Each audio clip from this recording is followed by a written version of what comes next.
Hey guys, thanks for logging on to another video. If you haven't subscribed, please do, and if you like this video, hit like. This video is about the quality and the sort of general differences between this Rolex Submariner and the Patek Philippe Nautilus. I've done a high-end versus very high-end video. If you haven't seen that, have a look at that, where I compare the Rolex with the Audemars Piguet Royal Oak. But since I have the Sub and the Nautilus with me, I thought I'd do a quick comparison. The thought process was this. I was wearing the Patek for a long time, back to back a few weeks, and I hadn't worn the Submariner in a while because I had the Daytona out of the safe.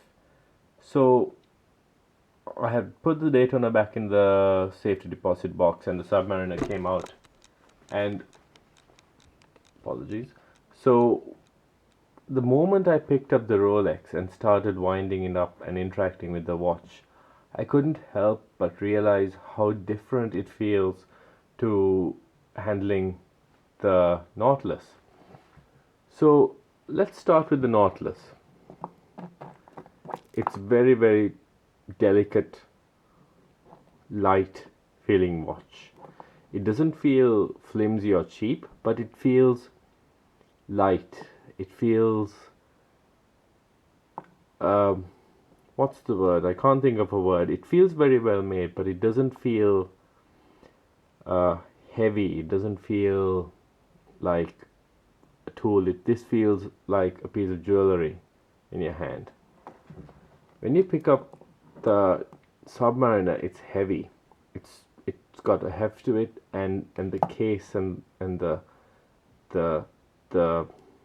whole watch head itself just feels much heavier compared to the light Nautilus. The next interaction that you have when you pick up a watch is winding it up. And the Patek, the moment you sort of unscrew the crown and feel the first pop and the second pop, it's delicate. It's not like a chunk kind of feeling. It's a nice soft click, but it's not the same feeling that you get when you're unscrewing this Rolex crown. I'd recommend that you go to a boutique. If you haven't handled a Rolex, just go out to a boutique and just unscrew the crown. It just feels well oiled. It just feels special. The next is the winding. It's just firm, lot of resistance.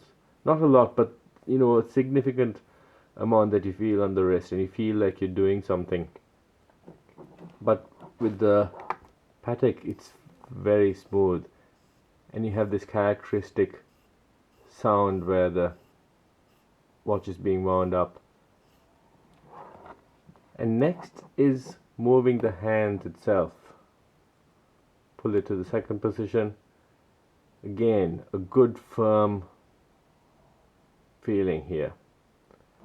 Whereas with the Patek, you feel like you're handling something more special all the way out, and then as you're moving the hands, it just feels different. The next key difference is obviously when you're putting on the watch. The Patek Philippe clasp is again completely different to any other clasp that you'll have. First you have this first click, then you have the second click, and then this folding clasp. The Rolex is again extremely over-engineered. You have the folding clasp with the spring-loaded section here, and then you have the lock. Again, very, very different to the Patek. And the final and the most significant difference is when you have these watches on your wrist. So I'm going to put the Rolex on the wrist, and you can see it's not a very delicate looking watch. It's a very chunky, sturdy watch, and when you're wearing it, you feel it. You feel the weight of the watch on the wrist, and because of the case thickness, you're more prone to sort of have to pull your sleeve down over it, or uh, mind it when you're in tight spaces. The Nautilus is not like that at all. So I'm going to put the Nautilus on the wrist now.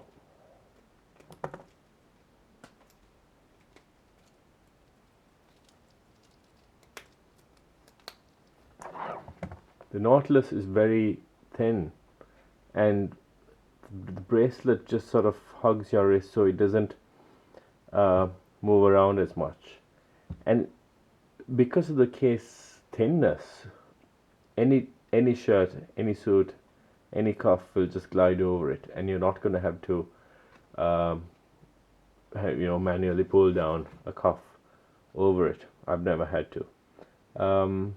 And because it's so thin, even if you're sort of,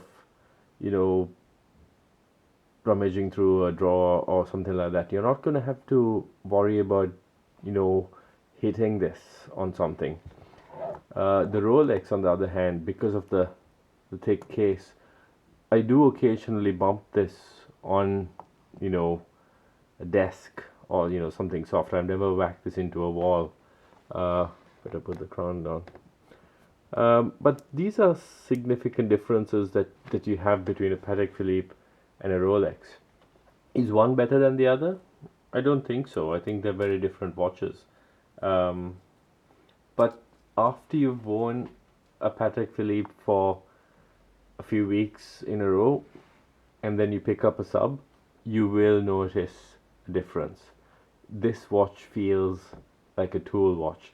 This feels like a more elegant and sort of high-end watch, which can, be used in the water. And when I'm wearing each of these watches, my wrist habit, if you can call it, is different. When I'm wearing the Patek, I'm a bit more careful, if I think, well, am I going to go for a swim? Do I really want to wear this today? Whereas the sub, I don't really need to think about what I'm going to do during the day when I have this on. And this is why this is my holiday watch. So I hope this was useful. I hope it gives you some insight as to the differences between sort of a more delicate high-end watch versus a more robust high-end watch. The price difference, you could probably buy 3 or 4 of these for the price of one of these now, but certainly this watch is not 3 or 4 times better, but it is completely different. This watch makes you feel very different compared to the Submariner. So I hope you enjoyed the video. If you do have any questions about these two watches, leave a comment below, and if you liked it, hit like, and if you like my content and if you like more sort of these kind of random talks about watches and comparisons, do hit subscribe and check out my other videos. Thanks for watching.